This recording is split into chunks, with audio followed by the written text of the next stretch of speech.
निलेश राणे हे शिवसेनेचे आमदार आहेत।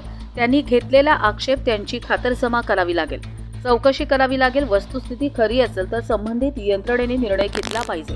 नारायण राणे हे भाजपचे नेते आहेत, केंद्रीय मंत्री होते, महाराष्ट्र राज्याचे मुख्यमंत्री होते।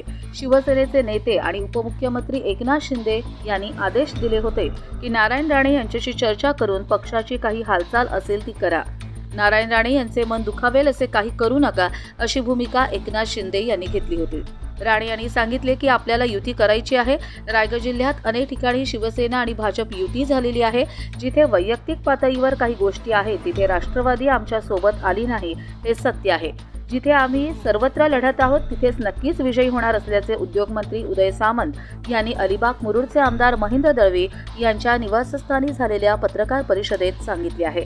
एकनाथ शिंदे यांचे नेतृत्व हे संघर्षातून निर्माण झालेले आहे। आम्ही देखील संघर्ष करणारे आहोत। शहराच्या विकासासाठी ज्यावेळी 5-7 पक्ष स्वतःच्या पदाचे राजीनामे देऊन कार्यकर्ते एकत्र येतात तर तिथं काहीतरी घडतंय, त्याची नोंद देखील आपण घेतली पाहिजे। आमदार वैभव नाईक यांनी राज्य निवडणूक आयोगाला पत्र दिलं आहे की निलेश राणेंना जास्तीत जास्त सुरक्षा आहे ती काढून घ्यायची आहे। त्याच्यानंतर त्यांनी खुलासा पण केला। वैभव नाईकांनी जी मागणी केलेली होती ती 8 दिवसांपूर्वी केलेली मागणी होती। त्याच्यानंतर कालच त्यांनी या संपूर्ण बातमीचा खुलासा केलेला आहे, त्याचं मत त्याच्यावर त्यांनी स्पष्ट केलं आहे। सर, रायगड जिल्ह्यात जी महायुती व्हायला अपेक्षित होती ती काही झाली नाही। शिवसेनेचे आमदार मंत्री असतील ते महायुती व्हावी यासाठी प्रयत्नशील होते, पण जिल्ह्यातल्या बहुतांश नगरपालिकांमध्ये राष्ट्रवादी काँग्रेस आणि भाजप एकत्र आलेत। शिवसेनेला कुठे विश्वासात घेतलं नाही असं शिवसेनेच्या आमदारांचं आणि मंत्र्यांचं म्हणणं आहे। जिथं आपण पत्रकार परिषद करतोय, जिथं मी प्रचाराला आलेलो आहे तिथे भाजप आणि शिवसेना युती झाली। कर्जतमध्ये भाजप आणि शिवसेना युती झाली, पेडमध्ये भाजप आणि शिवसेना युती झाली, आणि कुठे कुठे झाली, रोह्यामध्ये भाजप आणि शिवसेना युती झालेली आहे, आणि कुठे नगरपालिका मुरुडमध्ये आम्ही स्वतंत्र लढतो। त्याच्यामुळे अनेक ठिकाणी भाजप आणि शिवसेना युती झालेली आहे। जिथं वैयक्तिक पातळीवर काही गोष्टी आहेत तिथं राष्ट्रवादी आमच्याबरोबर आली नाही, हे निश्चित सत्य आहे। परंतु जी युती झालेली आहे किंवा जिथं स्वतंत्र आम्ही उभे आहोत तिथं आम्ही जिंकणार आहोत, हे देखील सत्य आहे।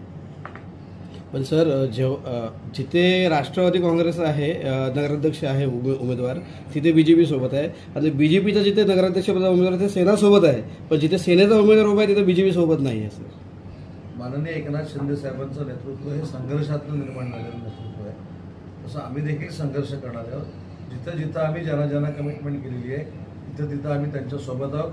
जिथं आमच्यावर कोणी नाही तिथं आम्ही जनतेशी कमिटेड आहोत, आम्ही 100% जिंकणार आहोत। धीरण शहापूरच्या बाबतीत काय निर्णय झाला?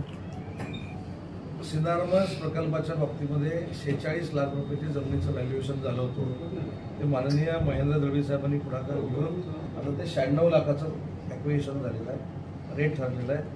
अनेक शेतकरी याच्यामधनं चांगल्या पद्धतीनं आर्थिक त्यांचं सक्षमता होईल। काही लोक विरोधात आहेत, त्यांच्याशी आम्ही चर्चा करू। परंतु फेज 1 मध्ये टाटाने जी ॲक्वायर केलेली जमीन आहे त्या संदर्भात आचारसंहिता। कर्जत लाईव्हसाठी अमोल कुमार जैन, रायगड।